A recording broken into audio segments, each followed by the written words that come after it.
For much of its early history, Key West stood in relative isolation due to the lack of regular mail service to the island and the sporadic nature of the shipping supply channels, which could easily be affected by storms and less than desirable weather.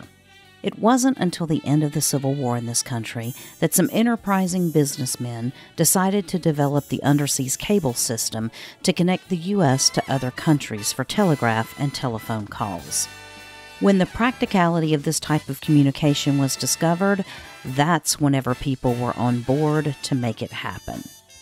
The underwater cable system connecting Key West to Cuba officially began construction in 1867. The submarine cables were laid by boat crews in 6 different sections. The cable was laid in up to 1,000 feet of water in the waters of the Florida Straits and connected Key West to Havana. There are several historic cable huts still visible around Key West. One of the more well-preserved huts sits near the Southernmost Point. Another, less preserved example is able to be seen in the area of the Mallory Square dock. Some efforts have been made to preserve these historic cable huts.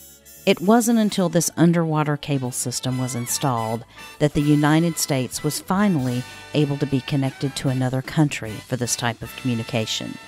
In 1867, after the first section was laid, Key West Mayor E.O. Gwynn and the Captain General of Cuba, Joaquin del Manzano, exchanged greetings over the wire. Now that communication could be made with the outside world, it was quite expensive to actually utilize the service. Initially, Congress had limited the cost of a telegram to $3.50 for each 10 words. Imagine that. Eventually, the cost of a telegraph to Havana cost $4 in gold by 1870.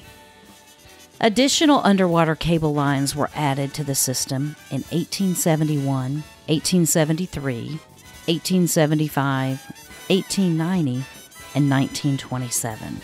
And at the height of the communications boom for Key West, there were 6 different lines that connected the island to various locations. Between shipping mishaps, hurricanes, and the harsh marine environment, the cables were constantly having to be repaired and replaced. The underwater cable system remained in use until the last segment connecting Key West to Havana failed in 1987. And it was today, December the 15th, 1930, that the German cable ship Neptune started laying a new telephone cable to Cuba. The Key West end of the cable landed at the foot of Waddell Street. The cable was jointly owned by American Telephone and Telegraph Company and the Cuban Telephone Company. This was the 4th cable between Key West and Havana.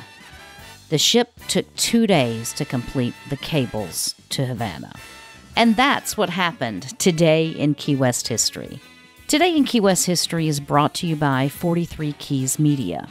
To learn more about our glorious and historical past, visit 43keys.com. This program, as well as others, are also available as an Alexa flash briefing.